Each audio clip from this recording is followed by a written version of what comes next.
Hey friends, it's Spence. Today I'll be doing my June reading wrap-up.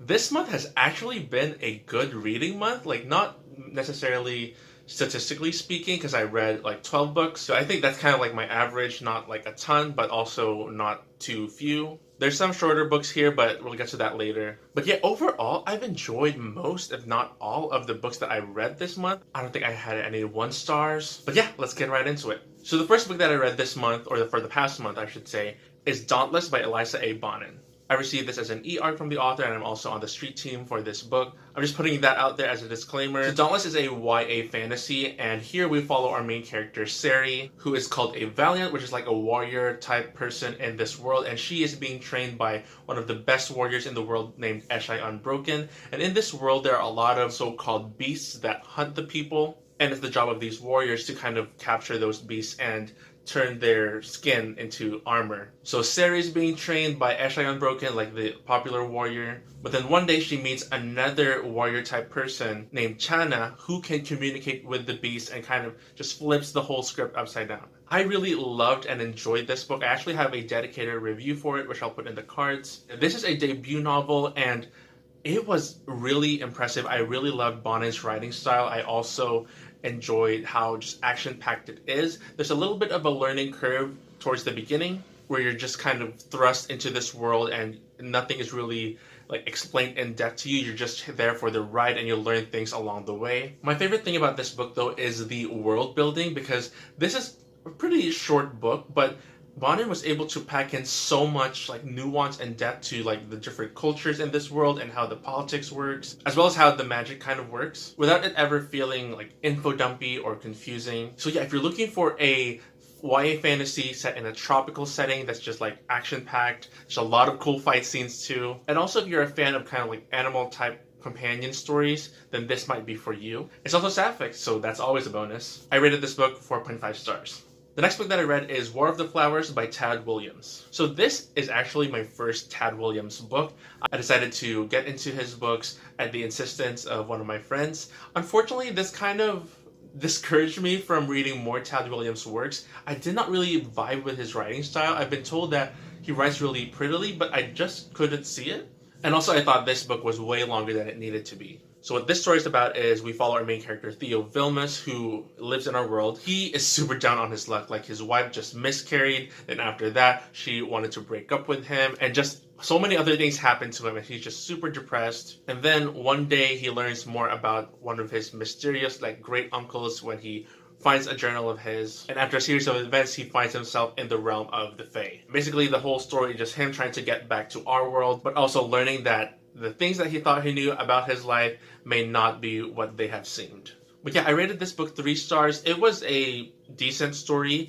It just didn't really excite me or make me want to read more from Tad Williams. It just wasn't really to my taste. I didn't really vibe with how fantasy elements were combined with like these more modern stuff. I don't know how exactly to explain it. Just the world building of the realm of the Fae was excellent. It's just that I did not personally find the world interesting. It just wasn't, it's just not a world I'd, visit or something.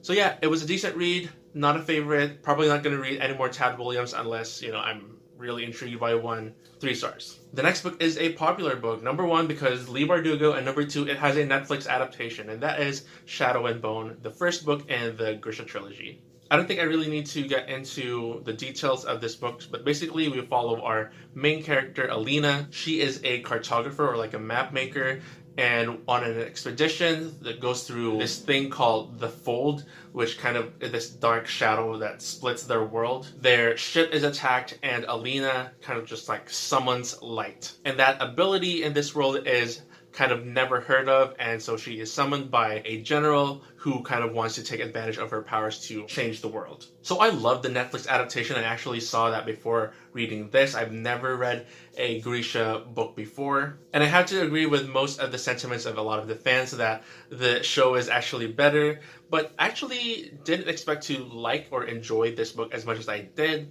I thought it would be like super bland and super boring, but it was actually pretty good. It was pretty entertaining. It's not a favorite by any means. And since I kind of had that expectation going in, I was just there for the ride. It was just me trying to kind of recap all the things that happen in this show, but also seeing the little differences here and there. But yeah, it's not as bad as a lot of people make it out to be, and I rated this 3.5 stars. The next book that I read is a middle grade nonfiction, I believe, and that is A Long Walk to Water by Linda C. Park. In this book, we follow two perspectives, one from a boy named Salva, who is a refugee from Sudan around 1985, and then the other perspective is Naya in 2008, who is living in Sudan and is struggling with kind of figuring out how their village can get water. So the stories are separate, but they kind of combine towards the end, and I'm not going to tell you how exactly it connects. This was an incredible and beautiful story about Sudanese refugees. I rated it 4 stars, mainly for the emotional impact, but it's not necessarily a favorite. I enjoyed it. Well, enjoy is kind of a terrible term for it because some of the things that happen in this book are pretty terrible. So yeah, I'd recommend this book if you're looking for kind of a historical nonfiction that's very short and quick and easy to read. The next book that I read is a poem collection. It's very short. It's called Viral, and this is a collection of poems by Button Poetry. Now, if you're not familiar with Button Poetry, it's this, I don't know what they are. It's an organization that basically kind of collects different videos of spoken word poetry across the US, and a lot of these videos are actually pretty popular. Some of them have gone viral, so they were collected into this poem collection. And I loved pretty much every single poem in this collection. They're very impactful, they pack a punch, they talk about a lot of really social issues. And I also liked how after each poem, the author kind of lays out what inspired them to write this poem and so forth. So yeah, this was actually one of my favorite reads of the month. 5 stars. The next book that I read is The Lightning Thief, the graphic novel. So of course you already know that the Percy Jackson story was written by Rick Riordan, but since this is a graphic novel, I think due credit should be given to Robert Vendetti, who is the adapter, and Attila Futaki, the illustrator. I read this 3 stars mainly because I didn't like the art style, and I didn't like how basically very emotionless a lot of the characters were. But aside from that, I just didn't like how the story beats were constructed. Some of them were really fast, some of them were really unnecessarily slow, and I didn't really like how the panels were used a lot of the time. I'll give it to this adaptation though that it's more faithful to the original text than the film was. So I wouldn't really necessarily recommend this unless you want just a quick review of the book, then maybe this is a good way to do that. The next book that I read is another poem collection, and it's 1,000 Mornings by Mary Oliver. Apparently, Mary Oliver is this super popular poet, but I didn't really learn about her until I watched one of the Overstuffed Shelves videos, where she read one of the essay collections, and so I was intrigued because apparently Mary Oliver writes a lot about nature and, you know, connecting to nature, that sort of thing. And so I was like, okay, I kind of am interested in that, so I turned to her most popular work, and it's 1,000 Mornings. It was very reflective, very calming. I love Mary Oliver's writing. It was just really atmospheric, and I enjoyed myself reading this. Highly recommend, 4.5 stars. The next book that I read is the finale to the His Dark Materials trilogy by Philip Pullman, and that is The Amber Spyglass. The Amber Spyglass hit me in a very, very personal way. So if you don't know, His Dark Materials is a kind of a multi-world fantasy that also serves at the same time as a critique on organized religion, particularly the Catholic Church. This is hands down one of my favorite series now, His Dark Materials. And as I've said before, I love the discussion on organized religion.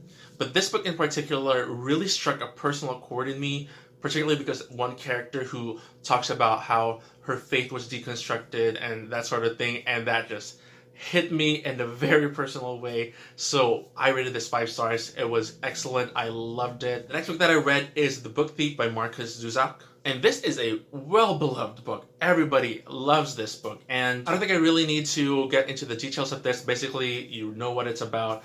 It's a World War II story. It's the Holocaust. And it's mostly from the perspective of the Germans. Particularly a girl named Liesel, who is also a book thief, whose adopted family hides a Jew during this time. So this book is another one of those books that I recognize the talent behind it. I respect Zuzak's writing style so much. Like, there's much to be complimented about it, and I admire it. I just did not necessarily enjoy it. It's not a favorite book by any means.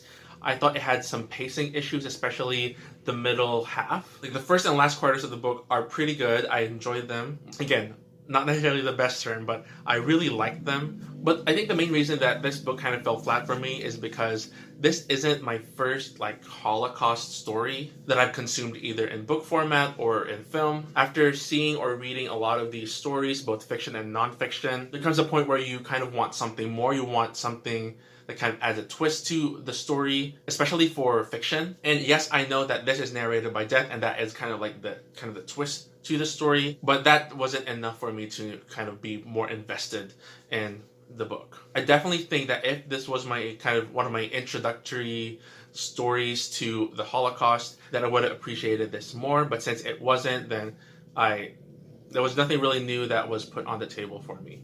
I think from now on, I wouldn't be that interested in a lot of World War II fiction stories. If I wanted to learn more about it, I'd probably read more nonfiction. So yeah, I rated this book 3 stars. The next book that I read is The Search for Wandla by Tony DiTerlizzi. This book has been on my radar since I was in high school. And I finally got a copy, and oh my goodness, it is a new favorite, and I want to read the rest of the series hopefully soon, hopefully this year. The books are so hard to find, and I hope I don't forget to, pick those up. This is a middle grade sci-fantasy. I think it's more leaning toward the science fiction side of things, but it's also a little bit fantastical. It's sort of like a fairy tale where we follow Eva 9, who has all her life lived in this underground sanctuary and was raised by a robot called Mother, like M-U-T-H-R, Mother. And one day their sanctuary is attacked, and Eva 9 has to escape and go to the outside world. And she realizes that what she's been taught about the outside world is not what she thought it was. She meets these really weird creatures, and she starts to wonder where she actually is, what planet the sanctuary actually is in. I really enjoy this story. It's such an adventure. Also, if you didn't know, Tony DiTerlizzi is an amazing illustrator. He is also the illustrator of this book, and I feel like that's kind of half the enjoyment factor. Highly recommend this if you're into those stories where you're kind of the last human on the planet and you don't know what to do, sort of thing. The next book I received as a review request from an author is called The Lost Saul by Ryan Lalevaux. And I'm usually really wary of authors reaching out requesting to review their book, just because I had a lot of negative experiences in the past where I didn't really enjoy the book. And I was worried that this was going to be one of those, especially since the writing, while kind of, not bad, it's just weird in some places, let's just put it that way. But I actually really enjoyed this book. I rated it 4 stars, would you believe it? So in this book, we follow 2 perspectives. One is Theo, who finds himself in the first colony to live in Mars. One day he just wakes up as this colony sort of, arrives on Mars. But he doesn't have a ton of memories from the recent past. And the people who are already on Mars, they kind of already know who to expect will arrive there, and he's kind of not on their list. So both they and him are trying to figure out why he's there. The other perspective is this guy named Alex, who lives on Earth, and he's a coder who has something to do with this whole Mars mission, and he is worried because their contact with Mars is suddenly gone. So these 2 perspectives are kind of super separate at the beginning, and then all of a sudden they just clash in the most amazing way possible. I love the plot twist in this story. It was really enjoyable. There's some things that were a little problematic that I thought were kind of left unchallenged. But apart from that, this was a really good book, really enjoyable story. Highly recommend. And finally, the last book that I read for the month was Eragon by Christopher Paolini. This is a reread, and it's already super popular. I don't think I need to get into the details, but let's just say that the first time I read this book was when I was way younger, and I thought this was so difficult to read. I thought the language was super complicated. I thought the pacing was too slow. But upon reread, I actually think it was super fast-paced. There are definitely a lot of slower parts, mainly because the writing is super juvenile. I definitely do not agree with my past self anymore in thinking the writing is super complicated. I think it was just written to sound complicated. Keep in mind this was written by a 15-year-old. But yeah, I didn't really like the writing necessarily because there's huge chunks of just dialogue and then another huge chunk of just description, and just kind of alternates between those. But I actually enjoyed this more upon reread. It was definitely a good choice to kind of revisit it and see how I feel about it now as, I guess, a more experienced reader. Definitely looking forward to reading the rest of the series because I'm more interested now than I was before. But yeah, those are the books that I read for June. It was a good reading month, I think. A lot of decent reads, but I also found a lot of new favorites. Let me know down below in the comments what your favorite read of June was. If you like this video, be sure to leave me a like and subscribe. There are a lot of exciting things coming soon to the channel, so stay tuned for that. Anyway, that is it for this wrap up. Have a good day.